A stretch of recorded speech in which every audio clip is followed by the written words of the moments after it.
Welcome to the best YouTube channel for your listening module preparation. We upload authentic listening tests which keeps repeating in the exam again and again. Make sure to subscribe and take membership to support our channel.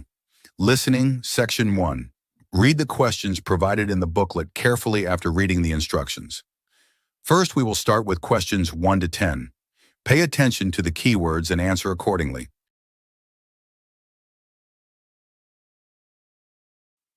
You will hear a man asking a renovation company for details on a renovation project. First, you have some time to look at questions 1 to 5.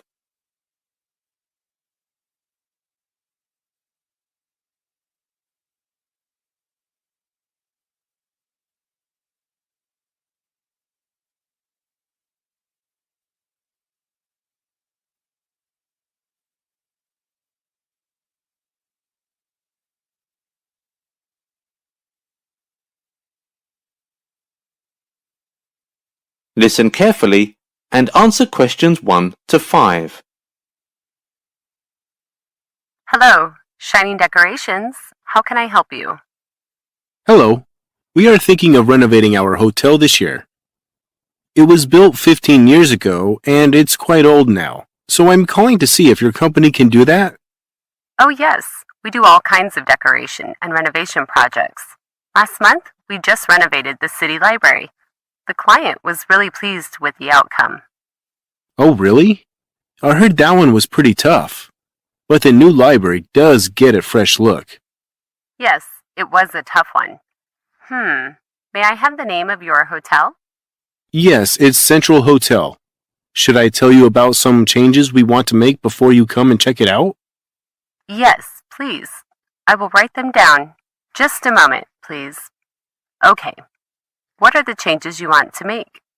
First, the address on our signboard in the front of the hotel is not big enough. We would like to have it enlarged. I see. It's important for the guests to see the information clearly. No problem. Okay. Next is our swimming pool. It's now in the basement. Our guests are not very happy about it. After talking to the designers, we've decided to move it to the roof of the hotel.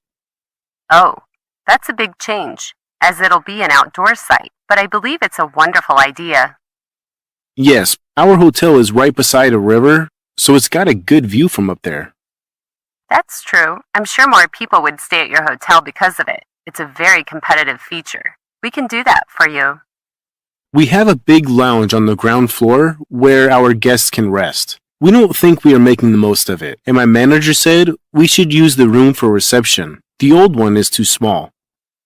So you don't need an area for guests to rest? The hall will serve the purpose. All right, I've written it down. Anything else? Before you hear the rest of the conversation, you have some time to look at questions 6 to 10.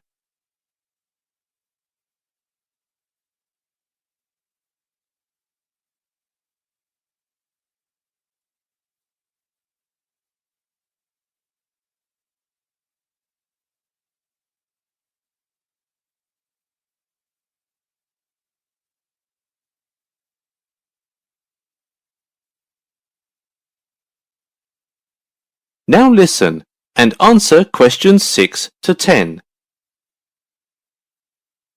Let me see. I think the words on the notice board should be translated, but I'll need to confirm with my supervisor if we need to translate into Chinese or not. We have quite a lot of Chinese guests now, but Spanish translation is definitely needed. German is not necessary, neither is Japanese. We don't have many guests from those countries. Okay, I'll just need to go and see how to plan the layout later. Yes, please. We don't know if we should upgrade the design of the price board or not.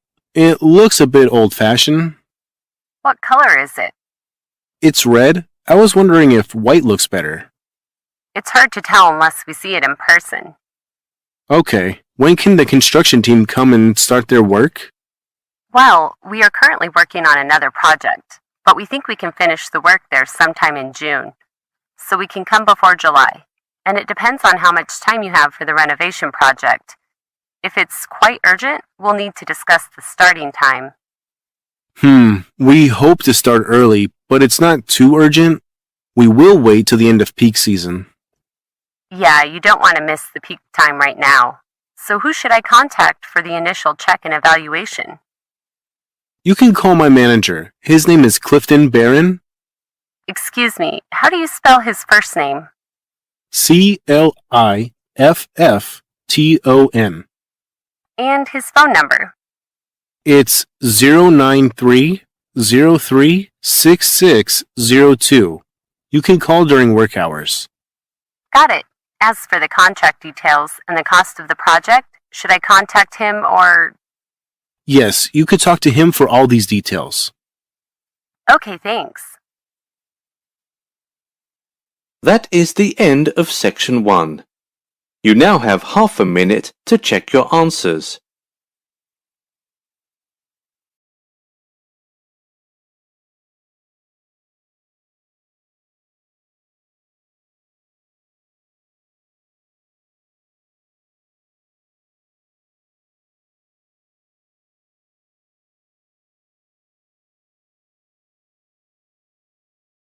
Section 2. You will hear a first aid officer talking to a group of factory workers about emergency first aid. First, you have some time to look at questions 11 to 17.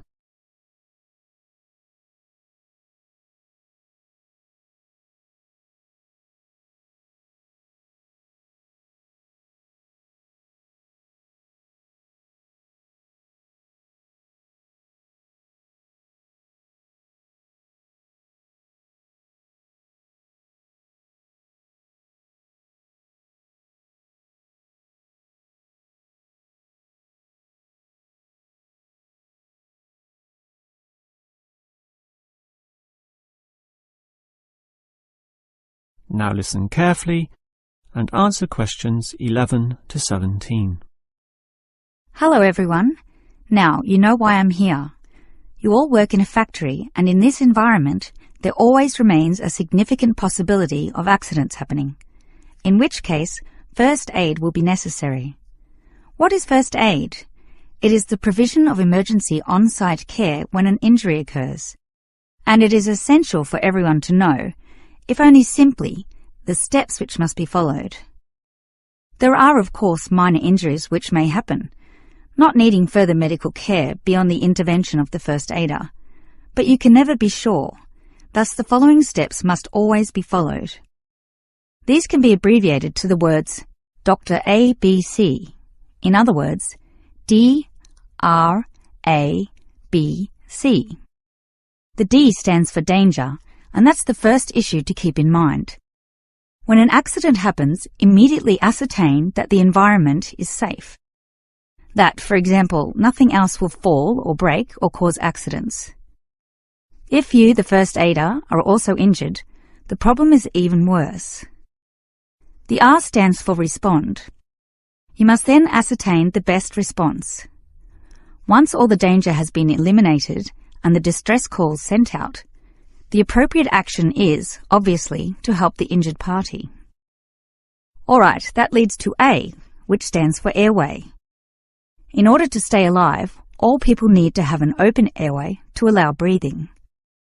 A conscious person will automatically clear their own airway. But if unconscious, this may not happen. The brain is stopped or hindered from properly directing the body, and, obviously, in the worst case, death can result. For this reason, the injured person is normally put into the recovery position. Placed on the side, tilting the head back and ensuring that there are no blockages in the mouth. To free any such blockages, the back can be slapped or the chest compressed, allowing anything to be spat out. Now that the airway is free, check for B, or breathing. If breathing is not happening or is irregular, the first aider may have to assist with what is technically known as cardiopulmonary resuscitation, or more commonly, CPR. This involves breathing for the patient through mouth-to-mouth contact, while periodically massaging the heart through compressions to the chest. This combination allows blood and oxygen to flow around the body, keeping the patient alive, hopefully until medics, such as doctors, advanced first aiders, or ambulance staff arrive. Before you hear the rest of the talk, you have some time to look at questions 18 to 20.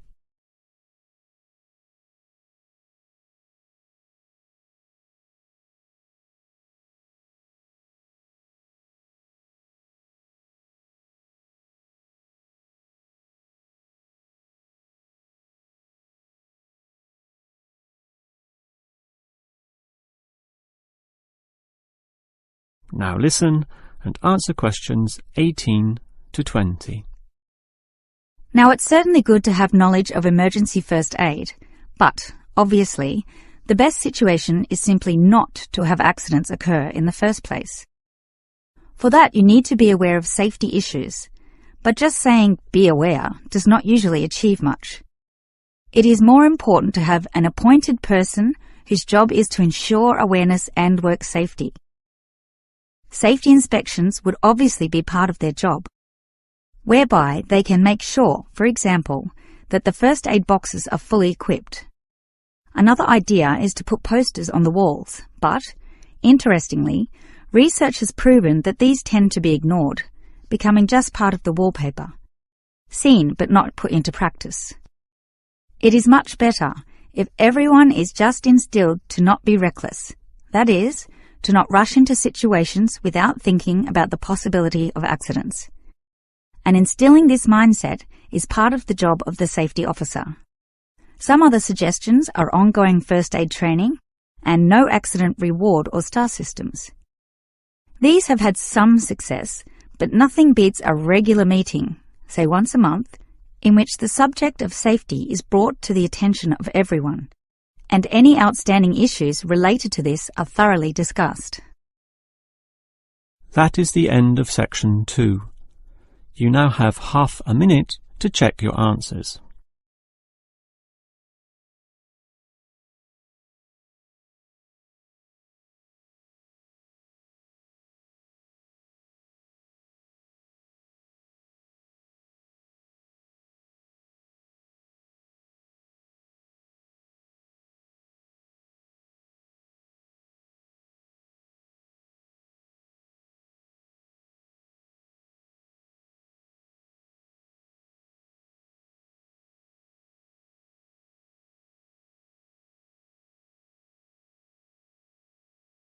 Section 3.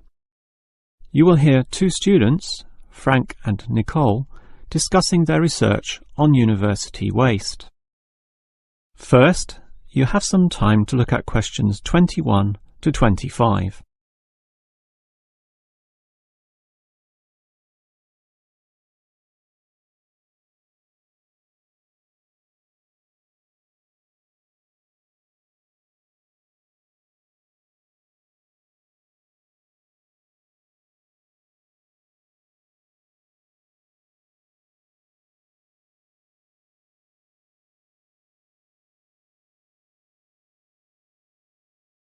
Now listen carefully and answer questions 21 to 25. Hi, Nicole. As you know, we've got to decide on the best ways this university can reduce its waste. You inspected the eastern campus and I did the western buildings. Did you do all the interviews as well? Yes, I interviewed all the staff, who made some good observations, and I interviewed some of the students. The students said little that was interesting. They don't seem to care that much. It was the cleaners, surprisingly, who revealed the most relevant facts. That's not surprising to me. They empty all the bins, so they see the waste firsthand, whereas the staff just throw things away without thinking. What item was most commonly disposed of? Well, it really depended on where I interviewed. In the cafeteria precinct, obviously paper plates and cups were thrown away all over the place. There was almost no attempt at recycling. However, across the university in general, it was paper copying that filled up most bins, far more than plastic or other forms of waste. Do people care about this, then? Well, some do, if you can believe them. I must have interviewed about 30% of customers in the cafeteria, and the results were mixed. Out of all the people I interviewed, well over half, maybe about 55% of them, were quite honest about it, telling me that they had little concern. The other fraction, 45%, were more troubled. Yes, but do they do anything about it? Surprisingly, quite a significant percentage do something, even if they aren't particularly concerned. I mean, small things. About 10% bring their own cups to the cafeteria, for example, and at least 1/3 said they use recycling bins. So, in total, it's an equal split between those who do something or those who don't. So why do so many people remain inactive, particularly over an issue they should care about more? I think they do care, and many of them are prepared to do something. Obviously, there's an element of laziness, but I'd say that it's relatively small. If they knew what to do, and if stringent systems existed, or if the importance of this was made clearer to them, I'm sure you'd see a much larger percentage of people actively working towards helping our environment.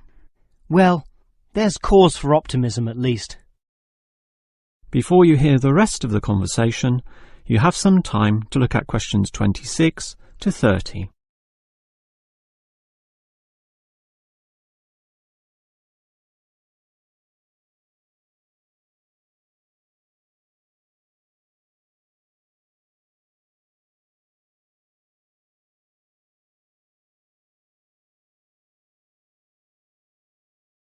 Now listen and answer questions 26 to 30. Clearly then, there's a significant waste of paper here at this university, so I've worked out one practical suggestion which could help reduce it, specifically the waste from the excess photocopying. Let me hear it then. Obviously, for a start, we've got to ensure that people, including the staff, without exception, copy both sides of a page. We can't tolerate single-sided copying. It's just far too wasteful. Absolutely. Just more trees being chopped down. But as people are doing copying, there may be adjustments and practice copying, producing single-sided copies or blank pages not wanted and not intended for use. These need to be deposited into a tray for intended recycling. You know, for recopying onto the blank side of the page. But people don't usually do that. I'm afraid it's just human nature. No matter how unimportant the copying is, they prefer to use fresh paper. Yeah, I agree with you, which is why you need to display these papers right in front of everyone with a clear sign, "Please reuse," to make it easy for them to do so. They still won't do it. I know. That's why you take some of these papers and regularly stack them inside the copier in a special tray once a day, say in the morning. Well, that's getting better, making it easier for them to use the paper. But still, I'm afraid many won't. That's why you allow everyone to select this tray when copying. You distribute numbers or codes to every person, giving them special access to this recycling tray. Every time they use papers from this, it's tallied up to their account. I know I'm sounding a bit negative, or even cynical here, but why should they bother using that tray? Because the person who does the most copying from this recycling tray gets, say, a cinema pass or lottery ticket or some other sort of reward. Oh, right. Now that's a system which might just work. Let's trial it in the office and see what happens. That is the end of section 3. You now have half a minute to check your answers.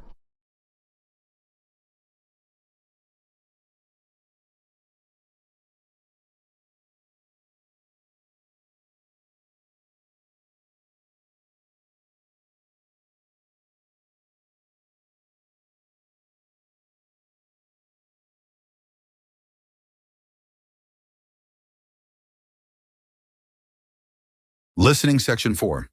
Answer the questions carefully after reading the instructions. Now we will start with questions 31 to 40. Pay attention to the key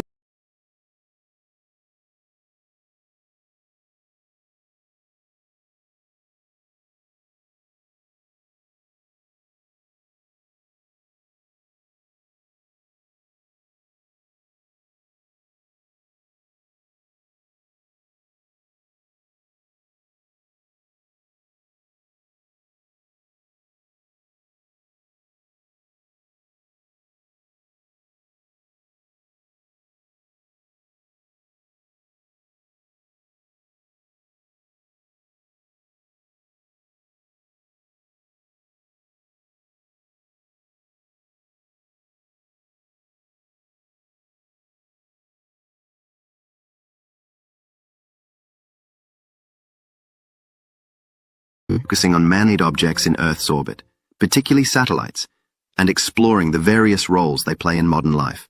We'll look at their scientific uses, their impact on education, and some key technical features that keep them running. Let's begin with their function in environmental science. Satellite technology has revolutionized how we monitor changes on Earth. To monitor atmospheric conditions over time, scientists rely on weather data gathered by satellites. This data gives researchers valuable insights into climate trends, pollution levels, and weather patterns. It also helps them respond more effectively to natural disasters by tracking events like hurricanes or wildfires as they unfold. Now, in recent years, satellite projects have gone beyond just large-scale government programs. There's been a strong push in the academic world to involve younger generations in space-related work. Students have not only designed but also managed some educational satellite programs. These student-led missions usually take the form of small, cube-shaped satellites, known as CubeSats. They offer hands-on experience in building and operating real-world space equipment, which is a remarkable opportunity for learning. But of course, these student initiatives often require external support to succeed. Support from international agencies has made many of these satellite projects possible. Organizations like NASA, the European Space Agency, and the Japan Aerospace Exploration Agency frequently step in to provide guidance, resources, or access to launch vehicles. These partnerships not only benefit the students, but also foster international collaboration in scientific research. So why is this kind of hands-on experience so important? Well, gaining practical engineering experience is one of the key benefits of working on satellite development. Students aren't just learning theories in classrooms, they're applying them to real missions, learning how to solve problems, manage teams, and deal with the unexpected. And it's not just students or large organizations involved in space projects anymore. These days, it's not uncommon for ordinary citizens and private firms to sponsor small-scale satellite missions. With the rise of crowdfunding platforms and cheaper commercial launch providers, space is no longer out of reach for small startups or even hobbyist groups. This has led to some highly creative projects, like satellites that monitor wildlife migration or measure ocean temperatures in real time. As a result, the benefits of satellite data have reached far beyond scientific institutions. The way people interact with the planet has become clearer thanks to data from such initiatives. For example, communities can now track deforestation, detect illegal fishing, or even monitor crop health, all using open-access satellite imagery. This level of insight was once only available to government agencies, but today it's at the fingertips of everyone.